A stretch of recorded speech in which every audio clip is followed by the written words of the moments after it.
What is up, Fresno Foodies? Today we are actually in downtown Fresno on the corner of Amador and Broadway, and we're at a place that three friends who were motorcycling around America drinking beers decided, hey, you know, these beers are great, but what if we did something of our own? Not only that, but they're doing some pretty cool pizzas. So today we're at South of Shaw Beer Company.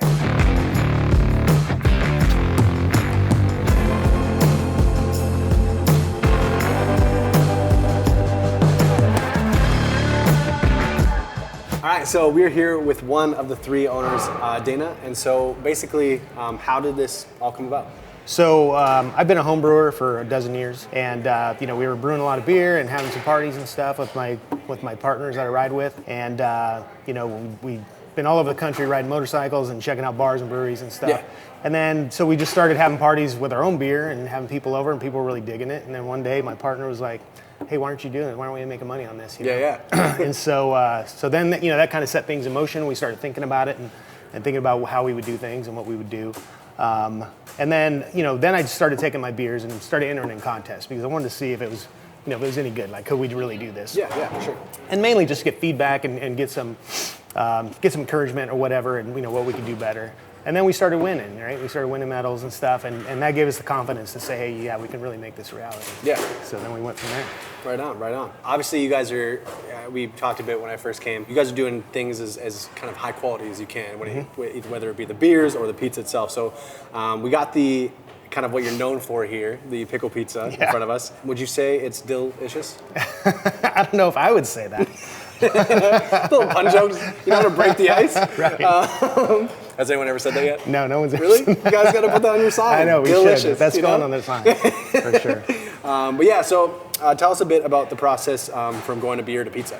Yeah, so we originally had not planned to do pizza. Okay. But we were talking to some, you know, a friend of ours who has some breweries out in Colorado, and he was like, you guys got to do food, you know, do food. And we were like, yeah, we do, we agree, but, you know, we don't know anything about it. And you want to do it good. Yeah, but we don't know anything about running a kitchen. But we quickly decided, okay, we want to do pizza because it's simple and everybody loves pizza and beer. It's like, you know, but then we decided we wanted to do everything top quality, like everything, because we put so much work into the dining room and the beer and everything. It looks great in here. That we wanted, you know, the food had to match, you know. Yeah. And even though pizza, I don't know, you can call pizza gourmet food or whatever, but you can make it what you want. Yeah. But you know, we just wanted it to be, you know, if not fancy, at least really high quality. Yeah. You know. So even if you're making a pepperoni pizza, you can make a real high quality pepperoni pizza. Yeah. And so the pickle came about as you know, we were just looking for recipes and stuff, and there was a guy who owns a pizza shop back in New York, and he said he was doing pickle pizza, and I said, you know what, that just sounds just weird enough and tasty enough for us to try. And so then I started, you know, trying recipes and just, you know, playing with different cheeses and, you know, should we do a little cheddar or not, or what kind of pickles and this and that. And this is what we settled on. Yeah. Awesome. So what actually is on this one here? So it's a garlic sauce with mozzarella, and then we use dill pickles, and then just a tiny bit of cheddar on the top. Just to and the crust, is there anything special going on the crust? So the crust is everything for us. And so we make our crust is made every day. We use high quality 00 Italian flour. And so we make the dough the day before, and it does a 24-hour rest. And then we pull it out the next day and we ball it up, and then the pizzas are flattened and stretched as you order. So the dough is really important, and it's a Neapolitan dough, and that's what gives it that nice chewy crust, but with a nice thin center. And it's kind of unique in this area. There's not a lot of pizzerias that make Neapolitan pizza, especially in Fresno. Well, let's get into it. I'm hungry. This looks delicious. So let's let's have a slice here. Are you gonna join me? Yeah, why not? Right on. Neapolitan pizza, you gotta fold it. You do? You gotta fold it because kind of like the New York way. Exactly, because it's thin in the middle, and so. Yeah, I love how you got the little, you know, the bubbles of char. I think that's key in Neapolitan style. So.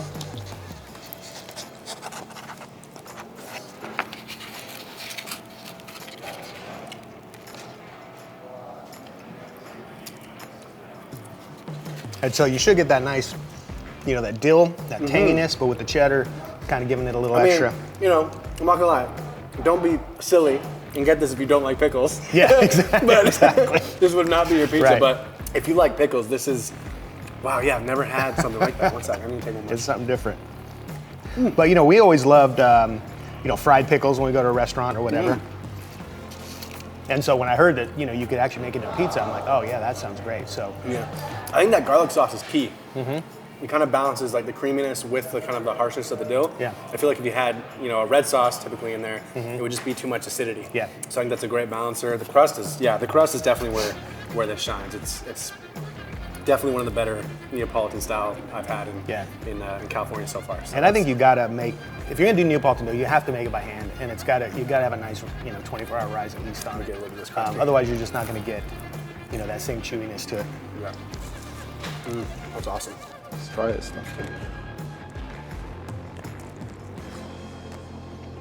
Oh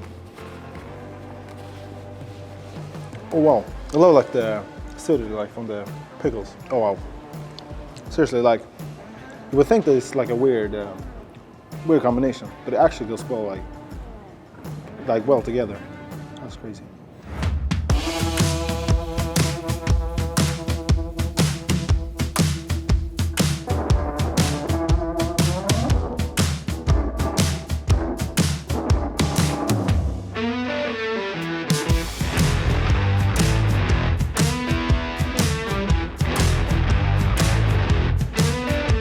All right, awesome. Next up, we got a margarita. Obviously, the classic. Classic margarita. So, yeah. I mean, I don't know if you really have to explain it, but you can. Yeah, I love the margarita because it's like 4 ingredients, and I like simple things. It's nice and clean, nice red sauce with fresh mozzarella slices on top, and topped with basil and some olive oil, and so it's just essential flavors. It's really Right on. And then we got 2 beers here, right?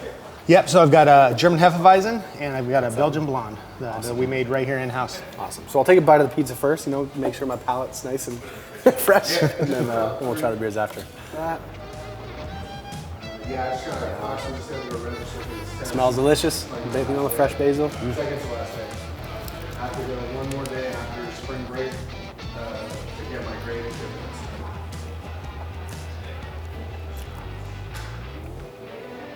Oh my gosh. Great cheese bowl, 1. But 2, there's a reason it's so classic, It just, great cheese.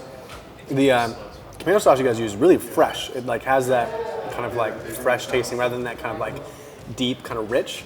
It really kind of complements the overall freshness of the entire pizza because of course you guys are doing the fresh dough and the fresh basil on top, and it's just like you'd think it'd be heavy, but it's actually a light, enjoyable pizza. I think that's why it's so classic. So, I mean, that's I could eat that like any day of the week. That's awesome.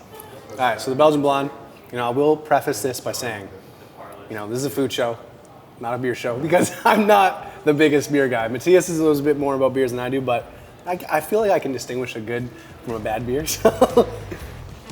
Good luck. Whoa, that's actually really good. I'm not even like, whoa. I would, yep. 1 sec. I don't know any words to express how good that is, because like I said, I'm a food guy, but that's a good beer. Thank you. 100%. I think you'll really enjoy that too, and then you got the other one to test as well. So.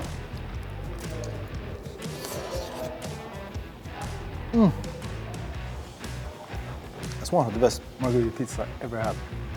Wow. I mean, that's like, I'm eating a lot of pizza, so like, that is really good. Wow. I'll try the beer as well.